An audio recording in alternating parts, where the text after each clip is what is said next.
안녕하세요.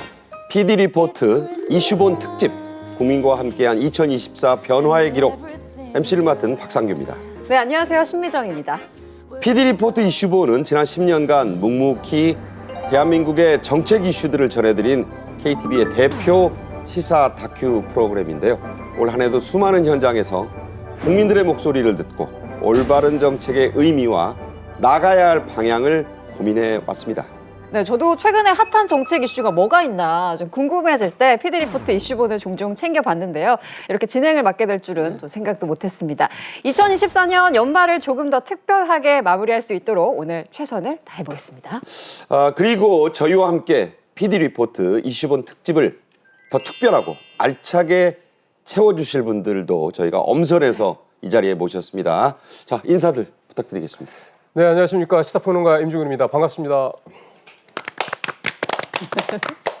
네, 안녕하세요. 양지민 변호사입니다. 반갑습니다. 반갑습니다. 반갑습니다. 네, 안녕하십니까. 크스방 크리스 변신이라고 합니다. 네. 리스 편하게 불러주세요. 네, 알겠습니다. 예. 반갑습니다. 저는 KTV를 사랑하는 남자 불러주셔서 감사합니다. 이재입니다. 반갑습니다. KTV. 네. 아유, 벌써 스튜디오에 활기가 넘칩니다. PD리포트 이슈본 특집 국민과 함께한 2024 변화의 기록. 오늘 이 시간에는요. 국민들이 적극적으로 목소리를 내고 또 방향을 제시함으로써 새롭게 추진되거나 긍정적인 변화를 보였던 올해 주목할 만한 정책들을 되짚어 보고자 하는데요. 네. 이와 더불어 국민들의 솔직하고 날카로운 의견을 통해 우리 국민이 진정으로 바라는 법과 제도란 과연 무엇인지 고민해보는 시간도 가져보려고 합니다. 네, 맞습니다. 실제로 올 한 해 정말 많은 정책과 또 제도들이 추진되고 만들어졌는데요. 국민과 함께한 또 국민을 위한 새로운 정책 얼마나 많았을까요? 네, 올해 많은 법안들이 국회 본회의를 통과를 했는데요. 전세 사기 피해자들에게 이 공공임대주택을 우선적으로 공급을 하도록 하는 이 전세 사기 피해자 지원 법률도 새롭게 시행이 됐고요. 그리고 기존에는 이 부부의 육아휴직 기간이 이제 1년이었어요. 그런데 이게 1년 6개월로 늘어나는 남녀고용 평등법도 새롭게 또 시행이 됐습니다. 그리고 사실 많은 논란이 됐었던 이 구하라법 다들 네. 기억을 하실 네, 텐데요. 사실 부모로서 자녀를 챙기지 않았는데 자녀가 만약에 사망하게 되면 그 재산을 고스란히 상속하게 되는 그런 폐해가 있었기 때문에 이것을 또 바꿔서 자녀를 잘 챙기지 못했다. 그러면 상속도 받을 수 없다라고 하는 구하라법도 새롭게 시행이 됐고, 그리고 양육비를 받지 못하는 한부모 가정들이 굉장히 많아요. 네. 굉장히 어려운 상황인데 그런 가정에 우선적으로 이렇게 양육비를 지급받을 수 있도록 하는 제도도 또 시행이 됐습니다. 그리고 올 12월부터는요, 이 모바일 주민등록증 서비스가 또 시행이 되면서 네. 실물 신분증을 가지고 다니지 않아도 되는 그런 편리한 많은 제도들이 새롭게 시행이 됐습니다. 그거 잘 깔아놨습니다. 핸드폰에. 저도요. 운전면허증을 네. 이제 제가 잘 잃어버리거든요. 그래서 집에서 두고 항상 그냥 핸드폰으로만 보여드리니까 오, 맞아요. 훨씬 편해요. 잠시만요. 네. 여기요. 한번 흔들어야 돼요. 흔들어. 잠시만요. 3초. 경찰 부리면 좀 쫄아요. 맞습니다. 들어보니까 참 크고 작은 변화들이 많이 있었던 것 같은데요. 이 가운데 올 한 해 국민들에게 좀 가장 주목을 받은 건 어떤 것들이 있을지, 또 그를 통해서 어떤 변화들이 있었는지 좀 더 자세히 살펴보고자 합니다. 먼저 첫 번째 정책 이슈에 대한 우리 국민들의 댓글을 준비해봤거든요. 화면으로 함께 보시죠. 여기 있네요. 그날만을 기다리고 있어요. 네. 무슨 날일까요? 네. 불필요한 규제를 요즘 시대 요구에 맞게 풀어줬다고 봐요. 이거 궁금한데요. 주말마다 아이들 데리고 갈 곳이 생기겠네요. 네, 어딜까요? 어디지? 은퇴 후에 귀농이 로망인 50대인데요. 비용이 얼마나 들까요? 비농. 뭐 어딜 가긴 가나 봐요. 농촌으로 간다는 것 같아요. 귀농이니까. 귀농이니까. 네. 자, 이제 저게 네. 50대 귀농 로망 해당되는 분들이 참 많을 것 같아요. 맞습니다. 네. 맞습니다. 50대인 것도 또 눈에 띄는 부분이 있고요. 오. 은퇴 후에 그쵸. 귀농. 아, 제가 또 이제 리포터다 보니까 네. 뭐 지역에 이제 많은 농촌들도 촬영을 많이 가거든요. 그럴 네. 때마다 젊은 청년 농부들도 요즘에 많이 있어가지고요. 그런 걸 보면서 오, 이것도 괜찮겠는데? 관심도 많이 갖고 그랬거든요. 주말마다 아이들 어딘가에 또 가줘야 되잖아요. 주말마다 하는 고민이에요. 그게 바로 그게. 어딜 갈까? 몰라요. 어디 갈지? 와이프 눈치 안 보고 좀 안전하게 갈 수 있는 곳이 어딘지. 어디지? 항상 고민하고 삽니다. 왜 와이프 눈치를 보세요? 왜 와이프 눈치를 보세요? 좀 많이 보니 그냥 살다 보니까 그렇게 됐습니다. 아, 봐야지. 왜? 봐야죠. 여기 훨씬 편안합니다. 이분이. 아이, 좋아요. 아, 여기가 지금 제일 즐거운 순간이시구나. 야. 제가. 네. 집에서 조용히 있습니다. 네. 어. 그렇습니다. 이 청년과 또 중장년층까지 기대하고 손꼽아 기다린다는 이 정책, 바로 농막 규제 완화에 관한 겁니다. 자, 크리스 씨, 이게 이제 농막이란 말은 한국 사람들도 좀 어려운 건데 농막 뭔지 아세요? 한국 사람 어려면 외국인도 어렵습니다. 네. 농막. 오두막은 들어봤는데. 오두막 비슷한 거예요. 같은 막자인가요? 아, 저 정확히 찍었어. 농막, 오두막. 농촌에 있는 어떤 오두막인데 조그만 집. 조그만 집이죠. 집인데 집 같지도 않고 집 같지도 않은 집인데 집 쓸 수 있다. 좀 애매하네요. 컨테이너 박스 같기도 한데 값은 그렇게 안 비싸고 네. 그런 거 있습니다. 알았습니까, 저희님? 저는 봐야 할 것 같은데요. 이게 내가 봤던 게 맞는지 아닌지 잘 모르겠고 많은 분들이 아마 익숙하지 않을 것 같은데요. 주세요. 한번 보여주세요. 보면 왼쪽 것도 있고 오른쪽 것도 있고 똑같진 않아요. 이게 저기 비닐하우스가 아닌데 네. 예쁜 체육관인가? 뭐 작은 체육관인가? 저는 창고 저 이거 같기도 그러니까 창고인 줄 알았는데 그렇죠, 저 이게. 그러니까. 비닐하우스 위에다가 그냥 뭐를 덮어 씌운 거 아닙니까? 맞아요. 그렇죠. 그런데 그 안에 주택하고는 좀 가면 달라요. 그 안에 가면 네? 또 저렇게 선반도 있고 네. 창고 맞는데? 그러니까 집인 것 같은데 집이네. 또 비바람도 피하고 오. 자 이런 겁니다. 예. 용도와 필요성 구체적으로 어떤 겁니까? 그러니까 농사를 지을 때 사람이 가서 그냥 손으로 땅을 메고 뭘 심고 이렇게 할 수가 없잖아요. 장비가 필요하잖아요. 그러니까 이런 거를 보관해 두는 어떤 그런 공간의 형태로 좀 봐야 되는 거고, 대부분 이제 농장이라는 거는 이제 아무래도 오픈되어 있는 공간이 많다 보니까 햇볕 같은 걸 좀 피할 공간도 좀 필요하고, 또 약간 뭐 간단한 취사 같은 거 할 수 있는 공간도 좀 필요하고, 이런 것들을 좀 할 수 있는 그런 형태가 이제 농막이라고 좀 보면 되겠습니다. 그렇군요. 근데 뭐든지 이게 트렌드라는 게 또 있잖아요. 그렇죠. 유행이 있죠. 그렇죠. 요즘 농부들에게는 이 농막의 개념 또 외관도 많이 달라졌다고 합니다. 그래서 저희가 또 자료를 준비해봤거든요. 보여주세요.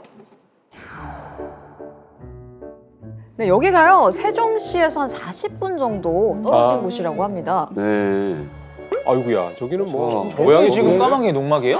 오, 괜찮은데요? 그러니까 저렇게 만들 수 있어요. 모던 스타일. 저거는 뭐 별장 같잖아요. 맞아. 네. 카페 아니에요, 카페? 괜찮네. 아 그러니까 저 라탄 장식 보세요. 오, 라단. 네, 걸어놓은 등, 네, 멋있잖아요. 저 언뜻 보면- 보기에는 네. 제가 대학교 때 살던 집보다 좋은 것 같습니다. 오. 전 네. 지금 우리 집보다 좋은데요? 아.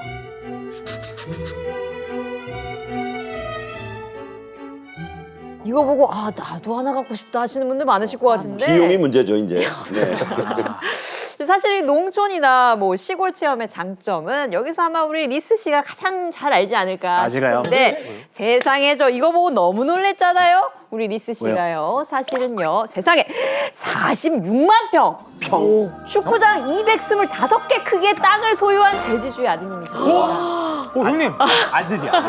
아들. 금수저였어, 금수저. 아빠 거야, 아빠 거. 여기는 이제 형님이 됐어요. 여기서 놀래긴 일러요. 여기에 세상에 그 땅 안에 산이 있고 그 안에. 강이 있고 콩밭이 있고 선생님. 옥수수밭이 있고 소가 뛰어놀고 양이 뛰어놀고 사슴이 뛰어놀고 캠핑장이 있고 오프로드도 있대요. 다 같이 갑시다. 와, 아니 어메이징. 옛날 무슨 장원이네 장원. 정말 좋아하실 것 같습니다. 네.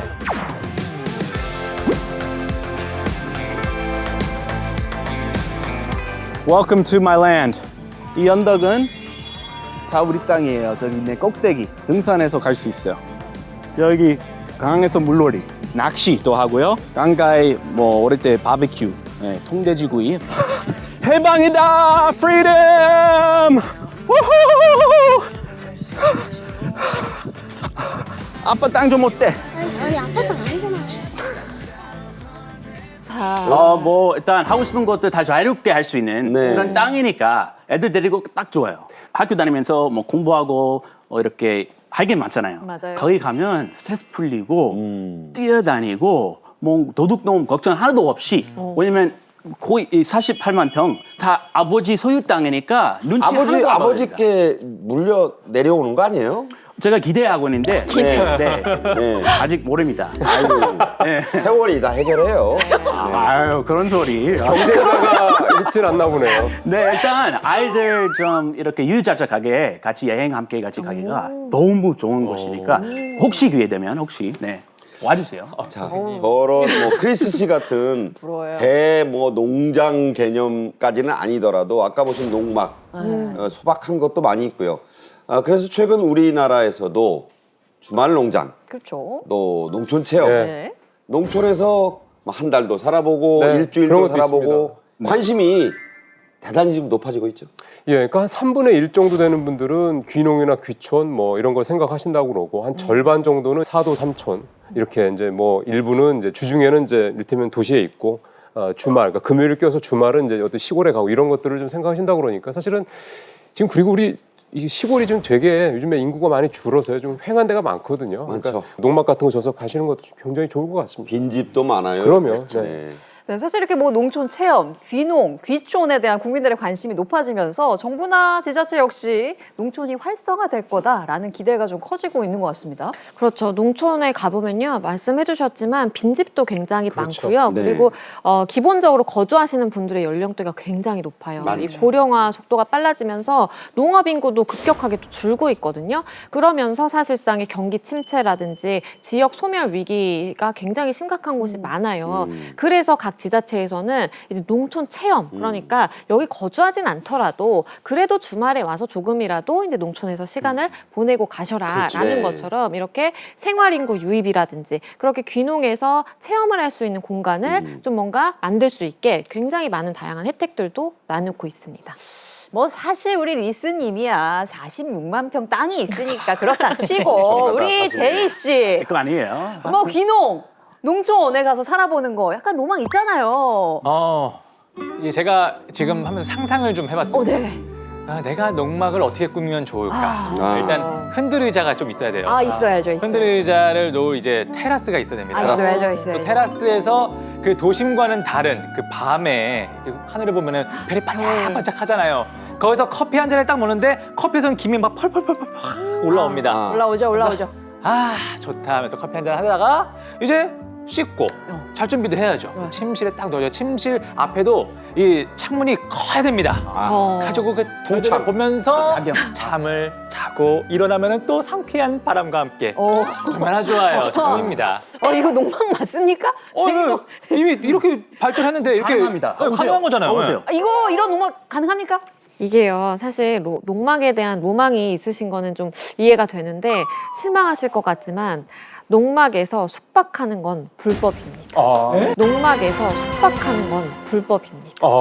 불법이라고요? 아니 이렇게 다 뭐 그렇게 공간에 모든 게 다 있는데 자는 게 안 된다고요? 자는 건 안 지어놓고. 됩니다. 숙박이 안 돼요. 지금 지어놓고 수박은 어떻게 안 됩니까? 그러니까 쉬었다 가셔라라는 개념이지. 그러니까 거기에 뭔가 물건을 보관하고 거기서 뭐 커피를 마시고 뭐 다 됩니다. 근데 거기를 내가 주거 공간처럼 활용해서 숙박한다라는 건 안 됩니다. 혹시 낮잠도 안 될까요? 그러니까요. 아이고 힘들어하면서 잠깐 잤다가 그러니까. 다음날 일어나는 건 안 됩니까? 뭐 이게 애매한 잠깐의 것 같아요. 휴식은 괜찮은 정도라고 보면 될 것 같은데요. 농지법 시행규칙 제3조에 따르면요. 네. 농막이 농작업에 직접 필요한 농자재나 아니면 농기계를 보관하는 그러한 목적으로 평수도 제한이 있어요. 면적 20제곱미터 이하. 그러니까 평수로 하면 6평 정도로 제한이 있는 거고요. 주거 목적이 아닌 경우로 한정한다라고 명시가 되어 있기 때문에 내가 집처럼 사용하고 싶다라고 하면 안 되는 거예요. 그리고 건축물 분류도 임시 건축물로 분류가 되기 때문에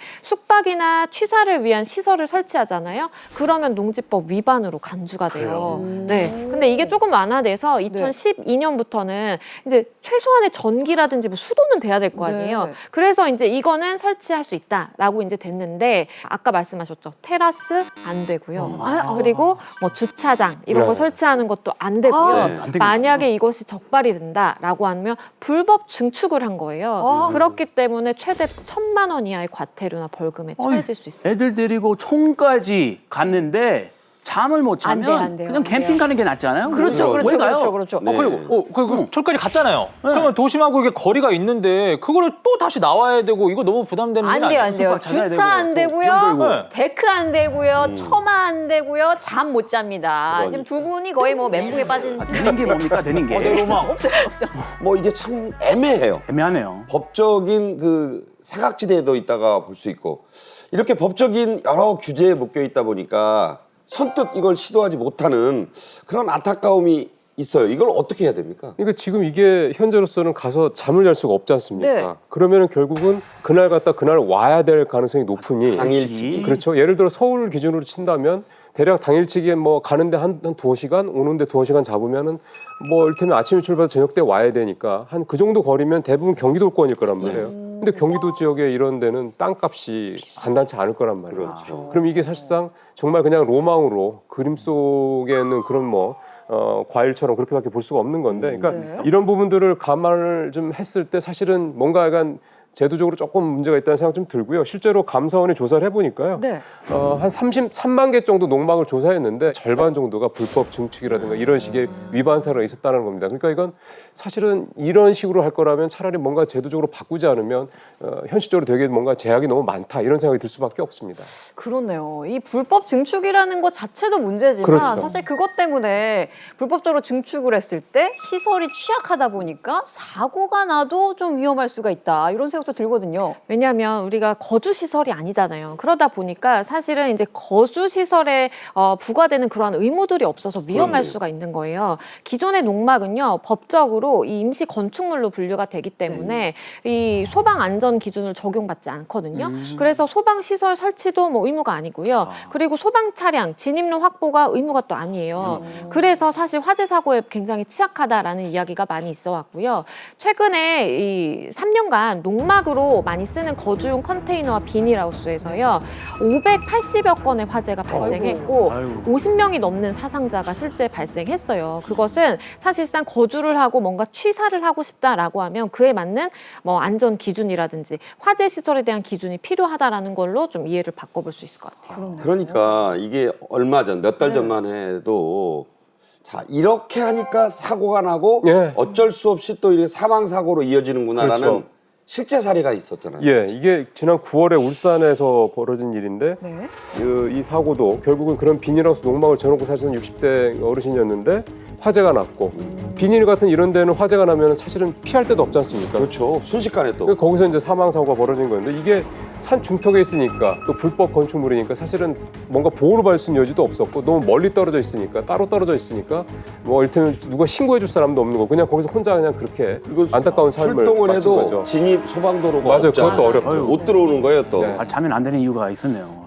위험한 곳이네요. 사실 사고의 위험을 예방을 하려면 농촌에서 농업과 또 전원 생활을 동시에 체험할 수 있는 잠도 잘 수 있는 이 숙소 글쎄요. 형태의 거주 시설이 필요하다라는 여론이 좀 커지고 있거든요. 그렇네요. 그래서 정책에도 변화가 생겼다고 들었습니다. 그렇죠. 이제 설치 가능한 농막의 면적이 워낙 이제 6평으로 작았잖아요. 네. 그리고 이제 주거가 아예 안 된다라는 점 때문에 이거 개선해야 된다라는 요구가 계속해서 왔고요. 실제로 설문조사에 따르면 국민의 81%가 귀농, 귀촌 활성화를 위해서 이 체험형 거주 시설이 필요하다라고 응답을 했어요. 네. 그래서 정부가 이 농막과 관련된 규제를 대폭 완화했습니다.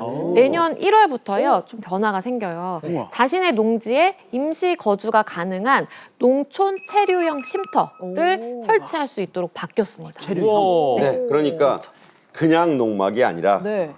체류할 수 있다, 스테이할 수 있다. 아, 슬립 할 수 있어요. 있어요? 슬립. 그렇죠. 정확히는 와. 슬립형. 슬립형 어. 농막이 이제 또박 내년 1월부터 얼마 안 남았어요. 필요가 있으니까 네, 그렇죠. 거기에 맞추겠다는 그런 정책 아니겠습니까? 그렇죠. 체류형 쉼터는요. 그러니까 농막보다 업그레이드된 개념입니다. 네. 주차 공간이나 정화조 같은 편의시설도 설치를 할 수 있게 되는 오. 것이고 규제가 완화돼서 당연히 화장실도 되고 주방도 되는 거예요. 집이네요. 그렇죠. 면적도 더 넓어져서요. 이 10평 정도 조금 넓어지기 때문에 뭐 데크나 뭐 주차장도 포함을 하는 그런 시설로 만들 수가 있습니다.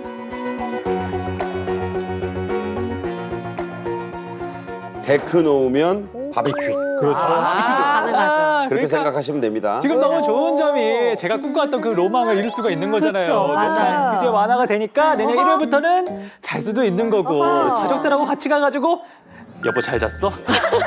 그러니까 차가 잘 또 봤어요. 캠핑카 들여올 수 있고 있고. 데크에다가 바비큐 아, 갑시다. 있다. 이런 얘기가 됩니다. 본격적으로 이 설치 가능한 농촌 체류형 쉼터. 아니, 사실 말로만 들어서는 어떤 모습인지 감이 조금 안 오는데요. 과연 기존의 농막과는 어떤 것들이 얼마나 다를지 저희가 영상으로 준비했습니다. 함께 보시죠. 네, 1월부터 시행되는 농촌 체류형 쉼터의 기본 모델이라고 하는데요. 이거 뭐 단독주택인데요. 와. 그냥 아파트잖아요. 그렇죠. 네. 단독 너무 주택. 좋은데요. 그리고 체류형 쉼터의 최대 장점, 숙박이 가능하지 그렇죠. 않겠습니까? 침대 있나요? 침대 있습니다. 아, 침실 가능합니다. 이쯤 되면 4도 3촌 진짜 할만하네요. 그러니까요. 이제 충분하죠. 바뀔 수도 있어요. 3도 4촌. 오히려. 하루 더 있자. 3도 4촌. 네. 자, 이번에는 실제로 예. 설치된 곳의 모습을 보고 계시는 거예요. 저게 이제 저기다 이렇게 지을 수도 있지만 아까 말씀드린 대로 완성형을 가지고 가서 놓기만 해도 되는 요새 업체들이 있어요. 와. 높이 4m까지 가능해서요. 이게 복층 구조가 되니까 사실 2층 집 가진 효과가 나는 아이들은 2층. 숨바꼭질 하기 좋아요, 여기. 그런가요? 네. 아이들 위로 보내는 게 좋더라고요. 아, 그렇습니까? 따로따로. 네. 네. 부부 좀 혼자 따로 방 있고 아이들 위에. 네. 복층. 사실 정말로 농사를 위해서 귀농하시는 분들 있잖아요. 저렇게 좀 편안한 공간에서 좀 잠도 잘 수 있고 하면 너무 좋겠네요. 그러니까요. 저렇게 되면 더 좋은 게 이제 지역에 유입 인재 사람들이 왔다 갔다 한다라는 거. 그럼 지역의 좀 경제도 조금 더 좋아질 수 있는 여지도 있고 그런 부분도 굉장히 좀 좋은 파급 효과가 있을 것 같습니다. 그럴 것 같습니다. 네. 일단 아까 말씀하셨던 그 로망 실현 가능할 것 같습니다. 청년 농부가 되겠습니다. 내년 선택까지 안 됐습니다. 가도 네, 우리 민수까지 맙시다. 취소하고 네. 이런 데 가면 예. 아주 자유롭게 놀 수 있겠네요. 저기 근데, 가고 이렇게라도 가고. 아, 둘 다. 네, 둘 다, 오케이. 둘 다, 둘 다. 전국에 이제 다 특별시나 하고. 광역시 말고 한 125개 그 지자체가 있거든요. 군, 네. 뭐 조그만 시 이런 데들 얘기합니다. 그런데 네. 사실은 지금 상황으로 가면 지금도 한 절반 가까이가 인구 소멸 지역으로 자꾸 이제 늘어나고 있는 상황이거든요. 그러니까 이런 식으로 한다면 더 인구 소멸 지역, 그러니까 지역에 사람이 너무 없어지는 상황이 될 텐데 만약에 이 농촌형 체류 어떤 숙박시설 이런 것들이 좀 더 이렇게 잘 보편화되고 많이 늘어난다고 하면 어쨌든 좀 왔다 갔다 하는 인구도 좀 늘어나고 지역 경제 좀 살릴 수 있고 뭐 여러 가지 좀 좋은 장점들이 있지 않을까 생각이 좀 듭니다. 그러니까 이제 주말에라도 아이들의 웃음소리가 들리는 그런 그렇죠. 농촌이 가능하다. 그런 생각이 들고요. 농막의 규제가 풀리면 사람들이 사는 집과 비슷하게 이제 집이나 다름없잖아요. 그러니까 건축 기준 또 여러 가지 안전 기준 이런 거는 좀 더 세심하게 디테일하게 해야 될 것 같은데 어떻습니까? 그렇죠. 여기서 우리가 잊지 말아야 되는 것은 사실상 이 영농 활동을 꼭 해야 된다라는 거예요. 아, 농사를 져야 된다. 그렇죠. 농막에서 사실상 규제가 완화된 형태잖아요. 그렇기 때문에 이런 체류형 쉼터를 짓고 내가 거기서 이제 생활을 하려면 영농 활동을 반드시 해야 되고 전체 농지 면적은 쉼터와 데크, 정화종 이런 부속 시설의 2배 이상이라는 그 규정을 20평 이상은 하셔야 된다. 맞습니다. 네. 충족을 해야 되는 것이고요.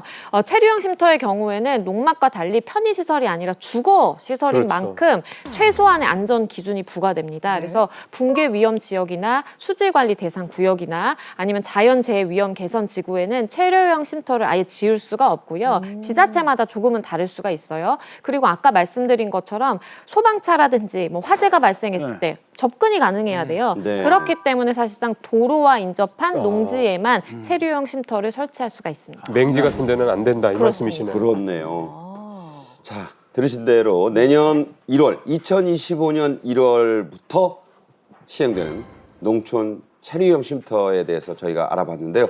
정부는 농지법을 개정해서 내년부터 지자체가 농촌 체류형 쉼터 단지를 조성해서 개인에게 빌려주는 방식도 도입할 계획이다. 네. 빌려주는 거예요. 꼭 소유만이 아니라 여러 가지 선택이 가능합니다.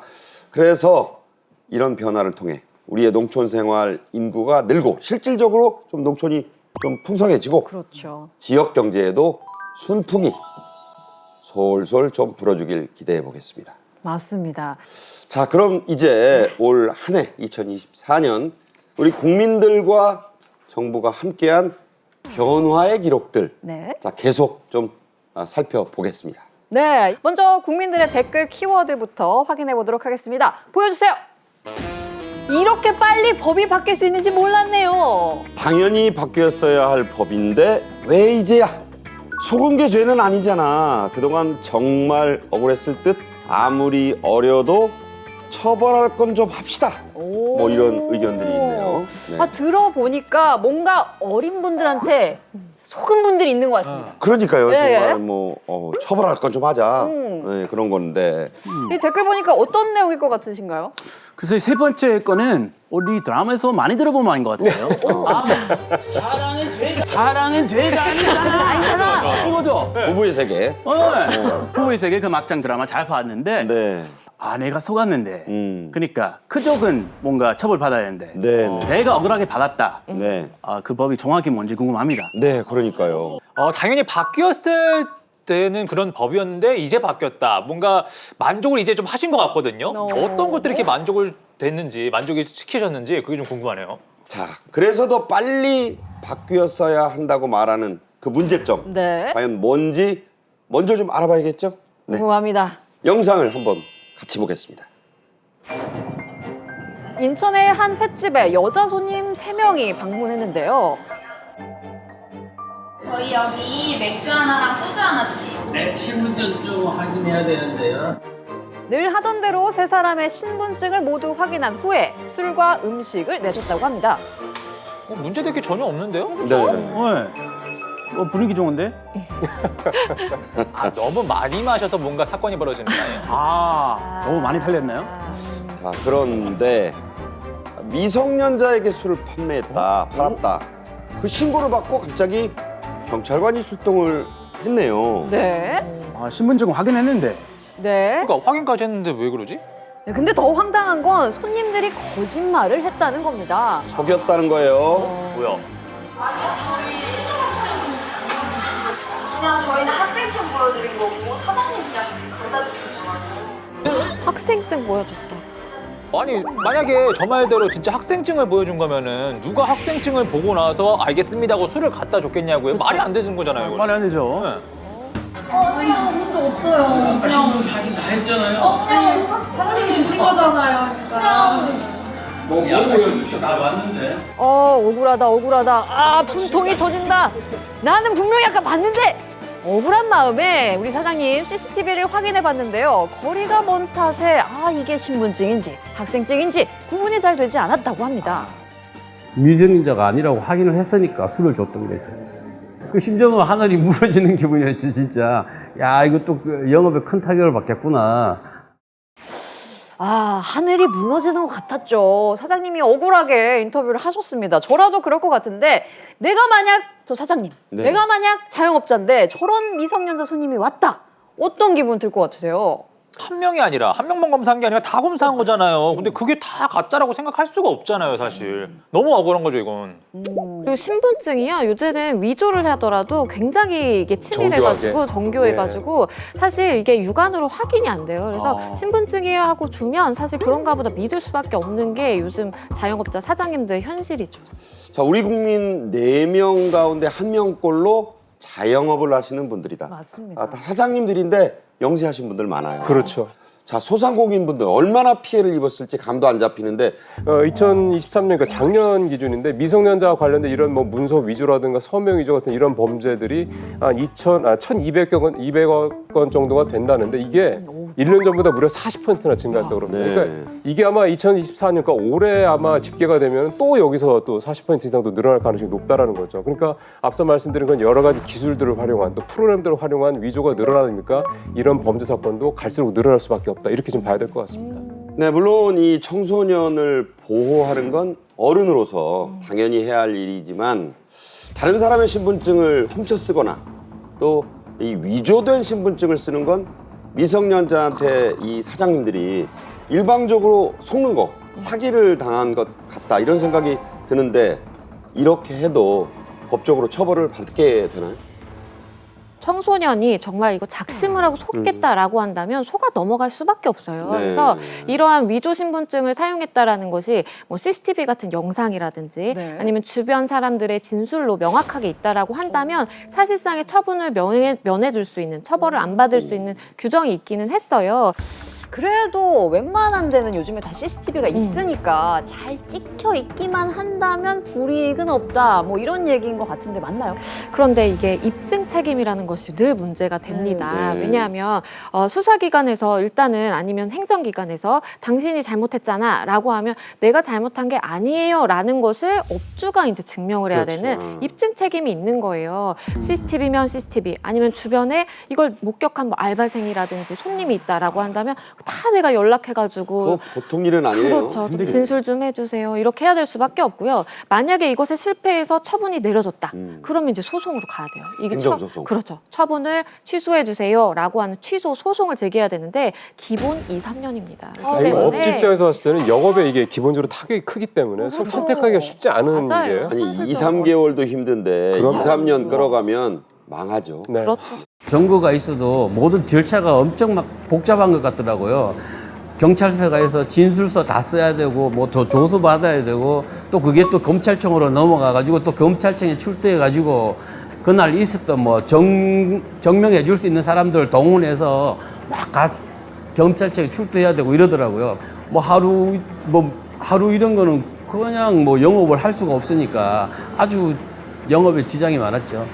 우리가 그걸 USB를 다 갖다 바치고 해가지고 그 재판 받아갖고 저 위험이 받았어요. 몇 달 동안 그 판결 날 동안 아우 진짜 사는 게 사는 거 아니었어요. 아유, 뭐 지금 두 분 표정 보니까 지금 분을 좀 사야 있는 것 같은데요. 아니 나는 열심히 장사하고 싶었을 뿐인데 그러니까. 내가 속아가지고 배 빠지게 소송도 하라고 받고 했는데. 행정 처분도 받고 억울합니다. 하나도 없네요. 저는 너무 이해가 안 되는 게 그 미성년자가 작정을 하고 속이려고 한 거고 그리고 속은 사람이 영업주잖아요. 당한 사람이잖아요. 근데 왜 피해자가 그걸 다 입증을 해야 되고 그걸 항상 이렇게 이거 너무 억울하잖아요, 이거. 진짜 억울하고요. 아까 그 댓글이 확 이해가 된다. 아니 속은 게 죄가 아니잖아. 속았어요. 그러니까. 순수하게 속았어요. 그거 내 문제야? 속은 게 죄인이에요? 그죠? 그 속이는 사람 문제지?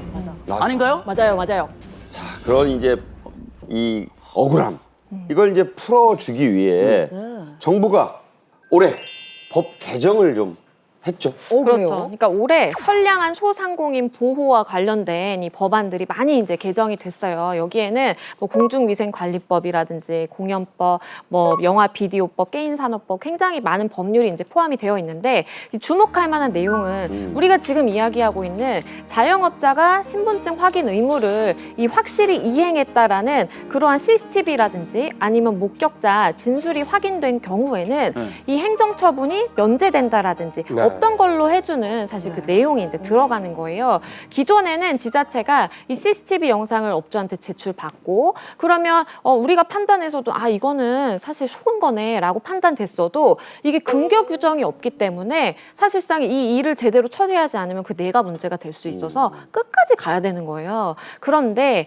지금은 그게 이제 조건이 완화가 돼서요. 만약에 어떠한 수사기관의 판단이 없더라도 지자체에서 판단하고 아 이거는 사건화가 되는 게 아니다. 이건 업주가 억울하게 속은 거다라고 한다면 자체적 판단에 의해서 그걸 그냥 없던 일로 할 수 있는 거예요. 그렇기 때문에 사실상 시간도 많이 단축이 되는 것이고 업주 입장에서도 억울한 일을 벗어날 수 있는 그런 가능성이 더 열린 거죠.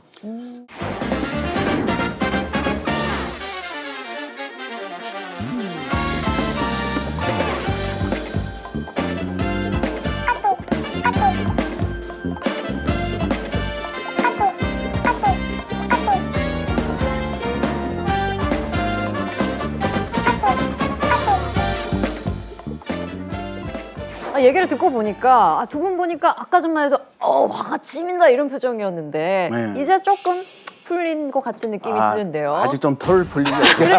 그래요? 아직 좀 그래요? 멀었습니다. 그래요? 왜냐하면 아직 상황 자체가 네. 조금 이해 안 돼요. 말이 안 돼요. 그래요. 네. 그래도 이 선량한 소상공인을 위한 보호법 좀 어떻게 생각하시는지 궁금한데요.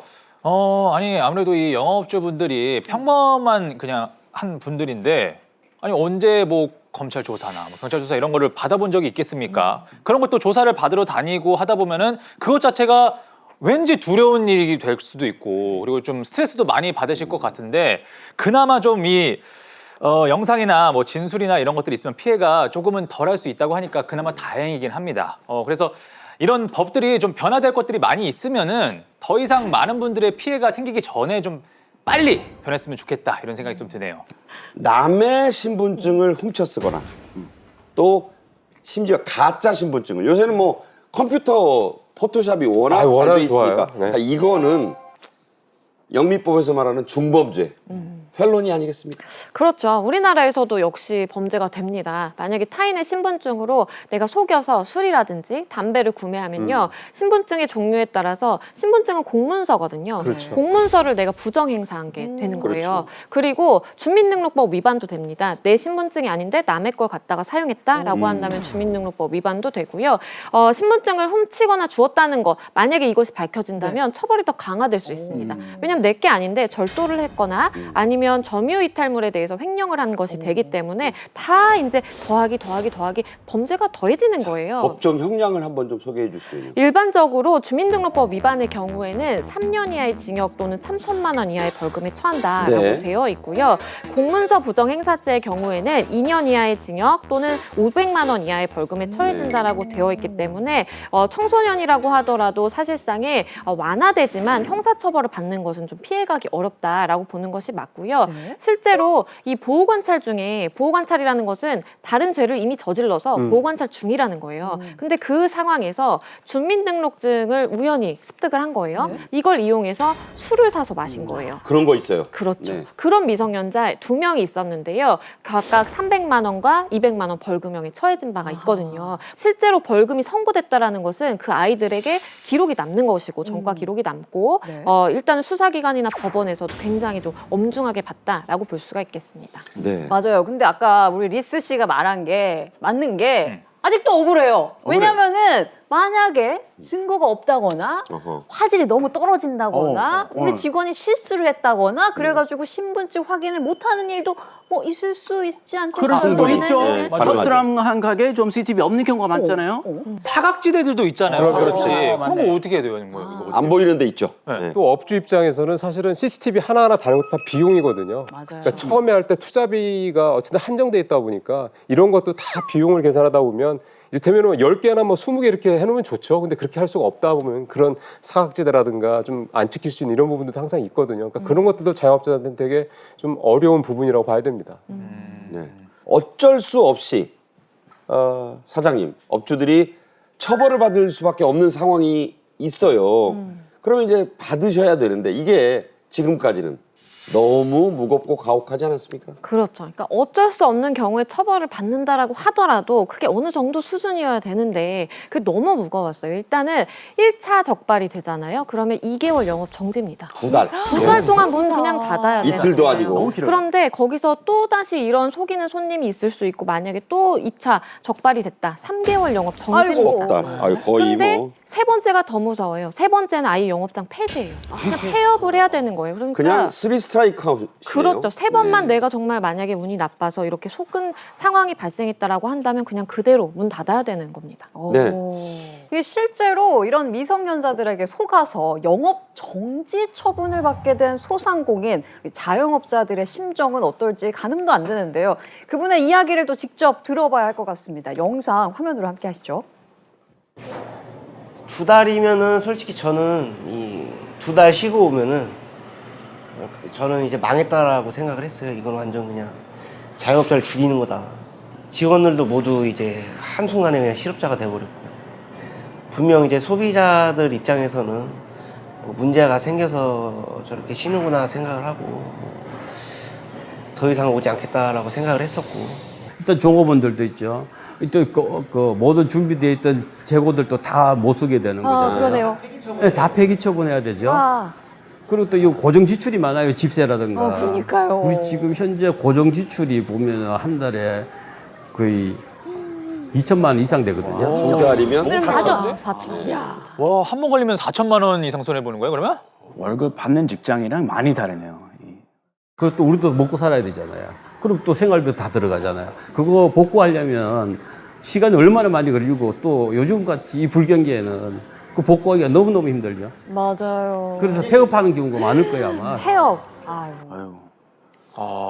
아니 영업 정지 2개월. 어. 딱 7글자일 뿐인데 이 처분만으로도 소상공인분들의 생계를 위협받게 되는 상황입니다. 네.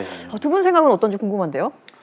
아, 솔직히 제가 장사 직접 해본 적이 없어서 음. 이런 영업 정지 먹으면 한 2달 좀 쉬면서 여행 갔다가 좀 이렇게 그쵸. 좀 편안한 시간 보내자. 네. 생각이 너무 짧으셨습니다. 아, 되게 아니군요. 네, 너무 짧으셨어요. 사과하세요. 아, 죄송합니다. 이게 장사 하세요? 장사 저도 해본 적은 없지만 우리 없군요. 일반 이제 똑같네요. 감사합니다. 리스 형. 네. 우리 직장인 분들은 사실 뭐 2-3달 뭐 일을 못한다 하면은 그동안 생활비만 있으면 된다. 약간 그렇게 생각하실 수도 있잖아요. 그런데 나가는 돈이 정말 어마어마하게 많기도 하고 말씀하신 것처럼 뭐 사정상 영업을 할 수 없습니다라고 하면은 왔다 갔다 하면서 이미지가 안 좋아질 수도 있어요. 아, 이거는 무슨 일이 있구나. 아, 이 사람들 뭔가 잘못을 저질렀구나. 이미지가 한번 나락을 가면은 그거 다시 올리기가 힘든 거거든요. 이게 또 클 것 같아요. 아, 순간에 무너집니다. 네. 네. 그리고 미성년자 때문에 이렇게 영업 정지를 받아서 폐업까지 하게 되는 이제 경우는요. 사실 내가 이제 이러한 뭐 재고라든지 벌금이라든지 과태료라든지 이게 감당 안 돼서 그런 경우도 있지만 네. 그게 아니라 심리적으로 무너지는 그렇죠. 경우도 굉장히 그렇죠. 많아요. 왜냐하면 네. 내가 정말 얼마나 피땀 흘려서 이렇게 일궈놓은 내 직장인데 일터인데 그게 어린애들이 뭔가 날 농락하는 것 같은 그런 장난 때문에 내가 이게 와르르 무너진다라고 하면 사실 이것 때문에 정신과라든지 이렇게 상담 다니는 분들도 계시고요. 그 심리적인 타격은 이루 말할 수가 없죠.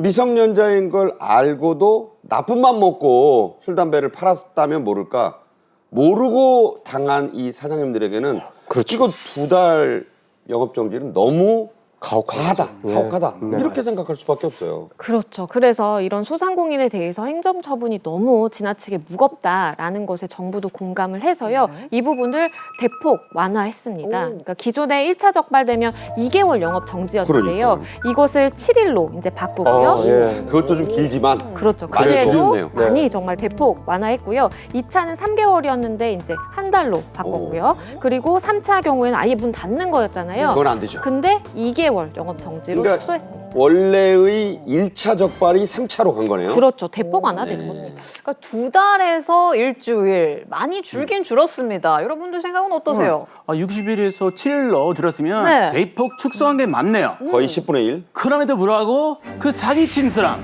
여기 처벌하고 해야지. 네. 왜 내가 처벌 받습니까? 7일도 억울하다. 아직도 억울합니다. 억울하다. 맞아요. 이게 7일로 줄었다고 해도 이 업주 입장에서는 이 영업정지라는 그 워딩 자체가 굉장히 부담이 되거든요. 그렇죠. 그렇기 때문에 사실은 나만의 증거를 남겨놓는 수밖에 없습니다. 일단은 CCTV 잘 확인이 되는 것으로 설치를 하시고 그리고 음성 녹음을 하면 되지 않느냐라는 생각을 하실 텐데 음성 녹음을 내가 자체적으로 하는 건 문제가 없어요. 근데 CCTV 자체에 음성 녹음 기능이 들어간 거는 개인정보보호법 위반이 될 수 있기 때문에 조금 논란의 서지가 있거든요. 그래서 일단은 내가 미심쩍다라고 한다면 사실상의 내 자체 녹음을 하는 건 문제가 없습니다. 그래서 음성으로도 남겨놓으시면 좋고 그리고 주변에 직원이라든지 이렇게 만약에 의심 간다 하면 신분증 난 분명히 확인했다라는 것을 입증해 줄 수 있는 목격자 확보도 굉장히 중요합니다. 맞습니다. 정말 잘 된 게요. 대한민국의 소상공인 그리고 자영업자의 수가 1,000만 명이 넘는다고 하는데요. 그런 만큼 올해 이 소상공인 보호법에 대한 국민들의 관심도 굉장히 뜨거웠던 것 같습니다.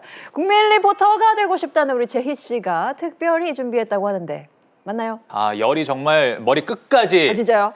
그냥 막 오를 만한 그런 사진을 하나 준비를 했는데요. 우리 리스 형. 예. 사장님이라고 생각하고 어? 한번 들어보시죠. 네. 어떤 감정이 드시는지. 네. 실제로 있었던 그런 사건입니다. 저구나. 저 영수증에 보시면 이렇게 써 있어요. 영수증? 저희 미성년자예요. 죄송해요.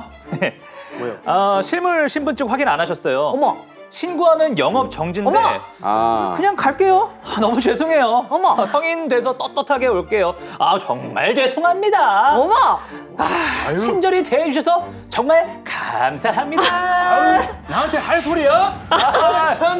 열받아. 읽으면서 그냥 가드릴게 이거잖아요. 그거 놀리는 거지. 이게 실제로 미성년자들이 한 식당에서 성인인 척을 하고 너무하네. 술이랑 안주를 시켜 먹은 뒤에 돈을 내지 않고 일명 먹튀라고 하죠. 먹튀까지. 먹튀를 한 건데 이렇게 영수증 뒷면에 조롱하듯이 이렇게 예. 쓰고 간 거예요.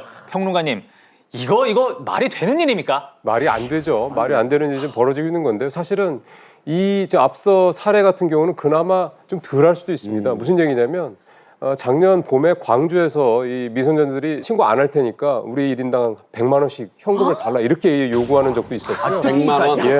그러니까 작년 또 크리스마스 때는 두 명이서 성인인 척하는 미성년자들이 14만 원어치 술을 먹고 이제 갔죠. 네? 근데 그 부모가 당신 우리 미성년자 애들한테 술 팔았지. 팔았으니까. 그래가지고 이제 신고를 이래가지고 이제 사장님 업주가 같아요? 도대체 이게 말이 됩니까라고 억울함을 호소했던 그런 사례도 있으니까 이게 정상이 아닌 거죠 사실은. 과거에는 이런 걸 무전 취식이라고 그렇죠. 했어요. 근데 그때는 낭만도 좀 있고 반만 있습니까? 아니 반만 있습니까? 아니 반만 있습니까? 아니 그게 무슨 얘기야? 먹튀인데. 불법인데. 이게 좋다는 뜻이 아니고 무슨 뜻이냐 도망은 안 갔다는 거예요. 사장님 돈이 없는데 제가 일을 할까요? 뭐 이런 진짜 게 돈 있었어요. 없어서. 그러니까 내가 설거지. 이런 게 있었어요. 아. 배가 고파서 네. 밥을 그냥 돈 없이 먹거나 아. 했는데 제가 뭐라도 하겠습니다. 이런 무전 취식이 꽤 있었다는 거죠. 자, 먹튀는 분명히 범죄입니다. 그쵸. 자, 그렇다면 이런 건 어떻게 해야 돼요? 그런데 이런 지금 우리가 보고 있는 사례와 같은 이런 무전 지식은요, 사실 범죄로 보는 게 맞죠. 왜냐하면 내가 고의를 가지고 있는 거예요. 사기의 고의. 나는 여기서 돈을 낼 생각이 없는데 일단 먹고 이 사람을 협박해서 내가 돈을 안 내고 가야지라는 고의가 있기 때문에 사실상 사기죄 성립을 할 수 있는 것이고요. 그리고 이렇게 속여서 이 사장님의 업무를 방해한 거잖아요. 형법상의 업무 방해죄도 성립을 하고요. 거기에 더불어서 협박을 했다라고 볼 수가 있어요. 왜냐하면 딱 100만 원씩 줘라고 그렇죠. 했잖아요. 안 그러니까. 그러면 신고할 거야라고 했잖아요. 악의적이죠. 그렇죠. 그렇기 때문에 지금 그냥 쉽게 생각해도 한 3가지 종류의 범죄에 해당하기 때문에 네. 이거는 물론 미성년자이기 때문에 조금 완화된 법적 처벌을 받겠지만 범죄인 거는 분명합니다. 아니 만약에 어디 가서 내 아이가 아니면 내 아이의 친구가 설마. 이랬다 생각을 하면 끔찍한데 이런 사건들 좀 부모로서 어떻게 생각하시는지 궁금해요. 제가 육아 방식 정말 틀렸구나.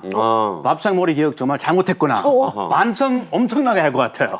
어떻게 우리 자식이 그렇게 버릇 없이 잘하실까? 그 식당 오히려 식당 가서 사과해야 할 그런 상황. 당연하죠. 이럴 때 부모가 자식을 감싸면은 안 되는 건데 감싸는 사례가 이제 다는 아니지만 있다라는 거잖아요. 어떻게 보면 이제 사회적인 문제가 되고 있다라고 봐야 될 것 같은데 이거를 이제 더 확산되지 않도록 좀 막아야 될 필요가 분명히 있을 것 같습니다. 맞아. 아니 우리나라는 그렇고 미국은 몇 살부터 술을 마실 수 있나요?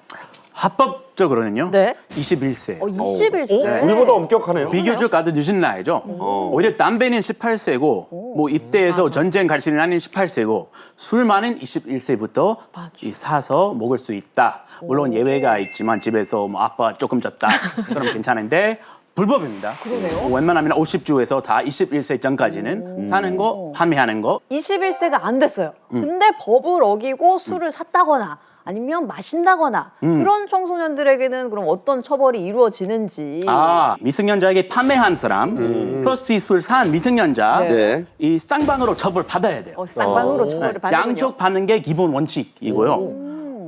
미성년자 그냥 풀어졌는데 장사하는 사람만 처벌 받았다. 네. 이거는 억울해서 항의할 수 있는 사항. 그리고 직원, 사장님이 아닌 직원 술 판매했다. 이 신분증 확인 안 하고 가끔 몰래 단속을 해요. 경찰이 사복 입고. 그럼 그 직원이 잘립니다. 변호사 고용해서 그래야만이 전과 안 남아요. 그냥 전과 남기냐 안 남기냐 이거 최대 관건인데 돈 많이 들어요. 전과 안 남기려면. 그렇군요. 뭐 우리나라, 미국 말고 다른 나라 상황은 어떤지도 좀 궁금해지는데요. 좀 전반적으로 네. 좀 크리스 씨가 말씀하신 그런 분위기인 것 같아요. 그러니까 판매자, 그 다음에 본인, 그 다음에 본인의 부모까지 이렇게 다 어떤 뭐 벌금을 세게 낸다든가 아니면 어떤 사회 봉사 같은 걸 하게 한다든가 아니면 처벌을 같이 받게 이런 식으로 이렇게 돼 있다 보니까 보통 이럴 때 이제 부모가 뭐 자식을 이제 좀 교육을 시킬 수도 있고 이렇게 되다 보니까 이런 것들이 좀 줄어드는데 우리는 전체적으로 좀 말씀을 쭉 들어보면 현재 제도나 이런 부분들이 좀 판매자들한테 좀 조금 더 과도하게 책임을 좀 이렇게 무게는 책임을 좀 지는 식으로 돼 있다라는 이런 점들도 앞서 말씀드린 이런 여러 가지 좀 국내에서 안 좋은 사례들이 발생하고 있는 이유가 아닌가 생각이 좀 듭니다. 저는. 그러네요. 자, 이런 부분에 있어서는요, 우리 정부가 시대 상황도 달라졌고, 그렇죠. 국민 정서도 달라졌고, 여기에 좀 발맞춰서 이에 따라서 좀 개선된 정책을 만들어야 하지 않을까 이런 생각이 드는데 여러분들 생각은 어떠십니까? 연말 연시기 때문에 또 많이 들뜨잖아요. 우리 미성년자들이 뭐 위조 신분증을 가지고 혹시라도 뭐 담배를 산다거나 술을 산다거나 아니면 이제 고3 수능 끝나고 조금만 참으면 되는데 그걸 못 참고 이 사이에 그런 일을 저질렀거나 하면은 그 영화 인터스텔라 다들 보셨죠? 네. 거기서 보면 이제 주인공이 책장 뒤에서 어떻게 합니까? 미래의 나 자신이 과거의 나를 보면서 No, stop. 제발 피지 마. 제발 마시지 마. 이러면서 애원을 하게 되는 그 주인공이 여러분이 될 수가 있으니까 조심하시기 바라겠습니다. 무섭다. 아유, 너무 연기가 리얼하다. 네. No, stop. 아주 생각 넘쳤습니다. 그리고 특히요, 우리 소상공인분들, 자영업자분들은 대한민국의 민생 경제의 허리다, 뭐 이렇게 좀 표현을 하잖아요. 특히 올해는 경제가 많이 어려웠습니다. 고물가, 고금리, 또 소비심리 위축 등으로 더 어려운 시기를 보내고 계셨을 텐데 우리 소상공인분들 이 올해 시행된 보호법을 통해서 더 이상은 억울하게 심적으로나 물질적인 피해 겪지 않도록 진심으로 바라봅니다. 2024년 한 해가 저물어가고 있습니다. 올 한 해 참 다사다난했는데 국민들과 함께한 여러 변화의 기록들 살펴봤는데 다들 어떠셨나요? 특히 전 자영업자들 쪽을 되게 이제 관심 있게 많이 좀 지켜봤는데 어쨌든 아직은 좀 부족한 게 있다는 생각이 들지만 조금씩 어쨌든 여건이 나아진다. 근데 좀 안타까운 거는 우리 내수 시장이 좀 워낙에 안 좋다라는 거. 내년에는 좀 우리 내수 경제도 좀 좋아졌으면 하는 바람 가져봅니다. 사실 법이 후행할 수밖에 없거든요. 뒤따라간다. 맞아요. 뒤따라갈 수밖에 없어요. 그럼에도 불구하고 이렇게 국민들이 불편하다 아니면 이거는 좀 완화돼야 된다라고 하는 것들이 많이 반영이 되면서 그래도 조금은 나아지는 것 같아서 저도 배우는 점이 많은 시간이었습니다. 네. 오늘 그 개정된 법 몇 가지 들어보니까 다 좋은 방향으로 개정된 것 같아요. 안 좋은 방향 하나도 없어요. 소상공인 살고 또 농경 사회 살고 또 뭐 식당, 커피숍 또 생길 수도 있고 그런 사회 사실 우리 가족이 꿈꾸고 있는 사회거든요. 저도 시골 많이 좋아하고요. 공기 좋은 곳으로 앞으로 더 자주 놀러 가고 싶으니까 기대하겠습니다. 저는 이제 우리가 국민들의 목소리를 더욱더 잘 들어주고 많이 반영을 해줌으로써 억울한 사람들이 좀 많이 없어졌으면 좋겠다. 완전히 없을 수는 없지만 최대한 우리가 많이 도와줬으면 좋겠다 이런 생각을 또 했고 KTV 사랑합니다. 자, 내년에도 저희 PD리포트 이슈 보는 변함없이 사회의 잘못된 관행을 바로잡아 기본을 바로 세우고 문제의 본질을 꿰뚫어보는 자세로 국민 여러분과 함께하겠습니다. 모두 새해 복 많이 받으십시오. 새해 복 많이 받으세요. 고맙습니다. 수고 많으십시오. 감사합니다. 신혼 되기세요. 형님 감사합니다. 벌써 새해네. 고맙습니다. 선물은 형 새해를 되게 한 2주 앞당겨서 화이팅. 가까이 가는 그런 요건 이제 방송 나가면 그러니까 딱 6일 있다. 첫날